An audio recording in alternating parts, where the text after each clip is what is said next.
Tenemos información de que se han presentado algunos de los implicados en el caso de manera voluntaria. En primer lugar, esa debe ser la actitud correcta de todo imputado, someterse a la justicia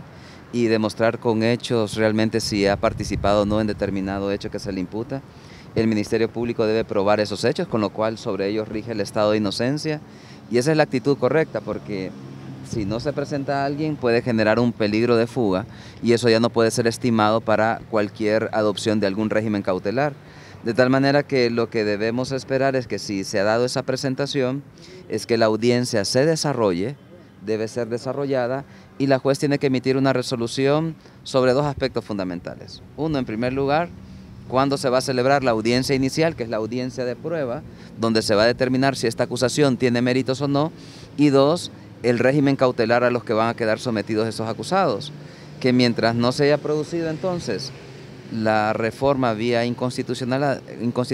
del artículo 184, todo indicaría que la medida aplicable es la detención de estas personas y en su momento que la sala se pronuncie sobre estas cuestiones de inconstitucionalidad que han promovido las defensas. Para el abogado Yair López, ¿qué interpretación le da que quienes crearon esta ley y incluyeron este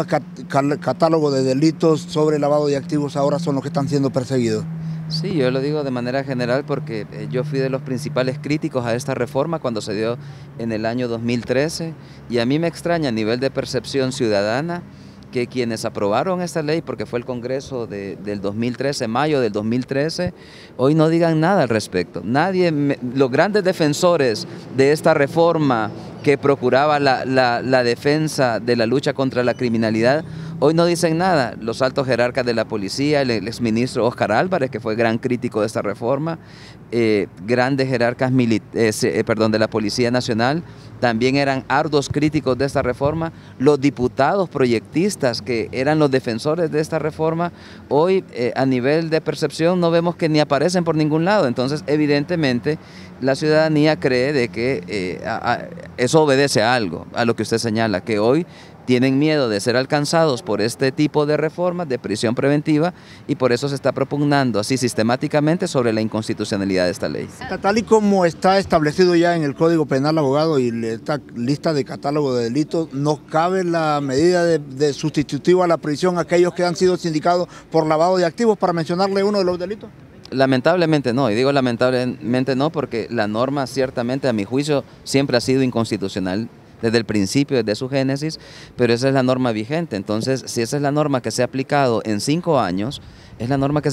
debe seguirse aplicando, de tal manera que hasta que no haya una resolución dictada por la Sala de lo Constitucional sobre la inconstitucionalidad o no de esa reforma, debe aplicarse la medida, a menos, como debieron haberlo hecho los tribunales desde el principio, que desde un punto de vista de protección de derechos humanos y con vistas a los tratados internacionales en esta materia, se considerara que estas medidas no deben ser aplicadas porque lesionan el estado de inocencia de la persona. Salvo aquellos imputados que la defensa logre desvanecer estos delitos.